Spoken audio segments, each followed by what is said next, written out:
Olá, amados irmãos e irmãs, com muita alegria nos reunimos hoje, no dia 24 de setembro, sábado. Hoje a igreja nos convida a se colocar na presença da Palavra de Deus, nessa 25ª semana do Tempo Comum, e dela acolher a graça de Deus em nossa vida. Você que está chegando agora ao canal do YouTube de nossa paróquia, eu te convido a se inscrever, a deixar o seu like, o seu comentário, a compartilhar esse vídeo com alguém que você conheça, para que o Evangelho de nosso Senhor Jesus Cristo alcance mais corações. Iniciemos este momento em nome do Pai, e do Filho, e do Espírito Santo. Amém. A graça e a paz de nosso Senhor Jesus Cristo, o amor do Pai e a comunhão do Espírito Santo esteja sempre convosco. Bendito seja Deus que nos reuniu no amor de Cristo.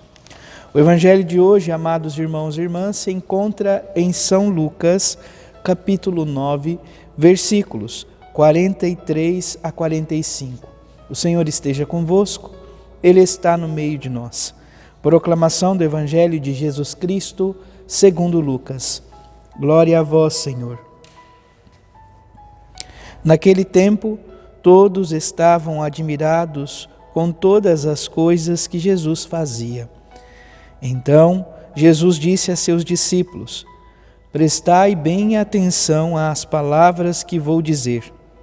O Filho do Homem vai ser entregue nas mãos dos homens. Mas os discípulos não compreendiam o que Jesus dizia. O sentido lhes ficava escondido, de modo que não podiam entender, e eles tinham medo de fazer perguntas sobre o assunto. Palavra da salvação. Glória a vós, Senhor. Amados irmãos e irmãs, a palavra deste sábado, então, nos convida a, primeiro, perceber aquilo que o Senhor tem a nos dizer, a nos falar. Nós podemos aqui, no Evangelho de hoje, viver justamente essas características que São Lucas faz questão de apontar. A palavra de Deus nos é proclamada, nos é dirigida, e esta palavra nos ocasiona um encanto, uma admiração.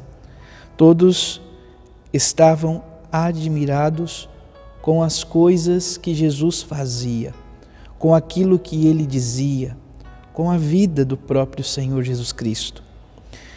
E Jesus então fala a seus discípulos e a cada um de nós. A palavra é atemporal.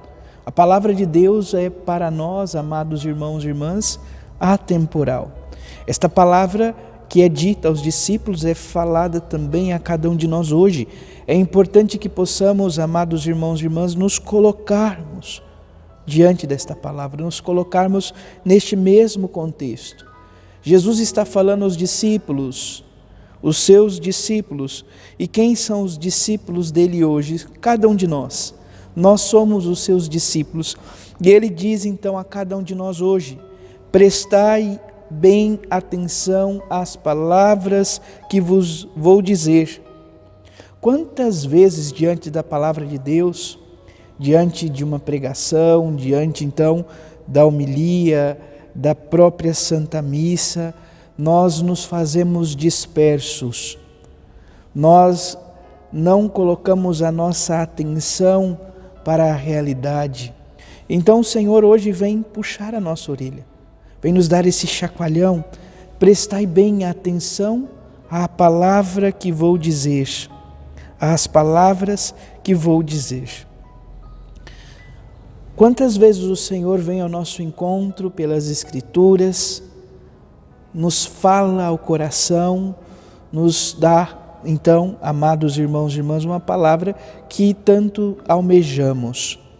Hoje Jesus vem falar aos discípulos e a cada um de nós o sentido, o mistério da nossa salvação.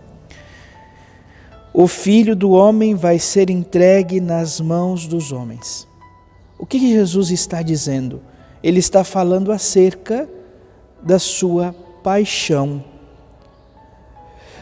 Paixão, morte e ressurreição. Mistério trinitário, o mistério da fé, o mistério para nós de um Deus que nos ama tanto, que é capaz de confiar o seu Filho único, que dá a vida por nós. Por isso, Jesus diz: o Filho do Homem vai ser entregue nas mãos dos homens. Os discípulos não compreendem o que ele diz. É importante tomarmos consciência. Nós nunca vamos aqui, sobretudo neste tempo, em nossa vivência, nós vamos ter conhecimento total do mistério de Deus em nossa vida. Um dia, diante de Deus, contemplando-o face a face, se Deus assim nos permitir, nós compreenderemos de fato os desígnios de Deus, o seu mistério, porque não haverá mais esta realidade onde vemos por aparências, mas estaremos diante daquele que é e sempre será. A palavra nos diz que aos discípulos o sentido fica escondido de modo que não podiam entender. A palavra de Deus nos fala ao coração. Para compreendê-la é de suma importância, sobretudo, que peçamos ao Espírito Santo que nos ilumine, que nos capacite, que nos dê condições para entender a palavra de Deus. É o próprio Espírito que inspira aqueles que estão escrevendo, os autores, ele também nos inspira a podermos, de fato e verdadeiramente, acolher e compreender a palavra de Deus. São Lucas diz que os discípulos não perguntam, eles tinham medo de fazer perguntas sobre o assunto. Por quê? Lucas não dá tantos detalhes, mas está aqui em questão, os discípulos não aceitavam esta realidade messiânica de Jesus, de um Messias que sofre, o servo sofredor, que dá a vida por amor. Eles não compreendiam isto, eles tinham a expectativa de um Messias triunfalista que viria resgatar, libertar Israel à espada, um Messias guerreiro. Mas Jesus se mostra servo sofredor. Jesus se mostra um servo que dá a vida por amor. Nosso Senhor Jesus Cristo dá a vida por cada um de nós, por amor a cada um de nós. Por isso, hoje, nós, amados irmãos e irmãs, somos os discípulos que poderíamos dizer mais privilegiados, porque ainda que não entendamos todo o mistério de Deus, hoje a igreja nos dá a possibilidade de compreender isto que os discípulos não compreendiam. Esta entrega amorosa de Jesus, o Senhor que morre por amor a cada um de nós, mas que a morte não é capaz de prendê-lo, a morte não é capaz de segurá-lo. Por isso, nós somos agraciados. Mas é importante, de fato, então, prestar atenção àquilo que o Senhor tem a nos dizer, aquilo que o Senhor tem a nos falar. E sempre nos confiarmos inteiramente a Ele. Ó Senhor, vós fostes sempre um refúgio para nós. Este refúgio que nos guarda, que nos protege, Deus sempre está conosco. Portanto, que o Deus da vida nos ajude, nos conceda esta graça, a graça de acolhermos em nosso coração a palavra de Deus. Palavra esta que nós podemos entender um pouquinho mediante aquilo que o autor do livro do Eclesiastes diz hoje. Alegra-te, jovem, alegra-te na tua adolescência, e que teu coração repouse no bem nos dias de tua juventude. Segue as aspirações do teu coração e os desejos dos teus olhos. Fica sabendo, porém, que de tudo isso Deus te pedirá contas. Este Deus que sonda, conhece, este Deus que está presente.